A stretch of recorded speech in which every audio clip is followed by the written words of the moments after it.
வணக்க நண்பர்களே, welcome to terraceout. இன்றைக்கி நம்ம இந்த வீடியோவில் எதை பற்றி பார்க்க போகிறோம் பார்த்தீங்கன்னா, நாளைக்கு நடக்க இருந்த அண்ணா யூனிவர்சிட்டி எக்ஸாம்ஸ், அதுக்கப்புறம் Anna university affiliated colleges exams, semester exams எல்லாமே உங்களுக்கு போஸ்ட்போன் பண்ணியிருக்காங்க.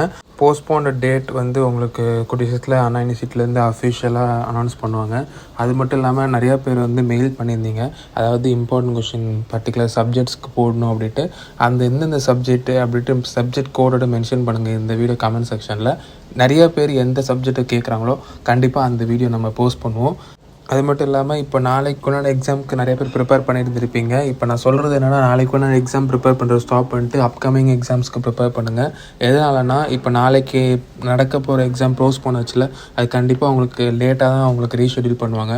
உடனே ரீஷெட்யூல் பண்ணிட மாட்டாங்க. மோஸ்ட்டாக இந்த எக்ஸாம்ஸு கரண்ட் எக்ஸாம்ஸ் எல்லாம் முடிஞ்ச பேர் தான் உங்களுக்கு வந்து ரீஷெட்யூல் டேட் அனௌன்ஸ் பண்ணி அது அந்த ஒரு டேட்டில் வைப்பாங்க. அதனால் அதுக்கு நிறைய கேப் இருக்கும் உங்களுக்கு ப்ரிப்பேர் பண்ணுறதுக்கு. அதனால் நாளைக்கு உண்டான எக்ஸாம்ஸ் ப்ரிப்பேர் பண்ணுறது ஸ்டாப் பண்ணிட்டு நீங்கள் ஃபர்தர் எக்ஸாம்ஸ்க்கு ரெடி பண்ணுங்கள்.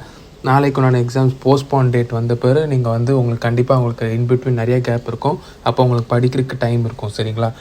இதான் இந்த வீடியோவில் சொல்லணும்னு நினச்சேன். நம்ம வீடியோ ஷேர் பண்ணுங்கள், சப்போர்ட் பண்ணுங்கள். நன்றி.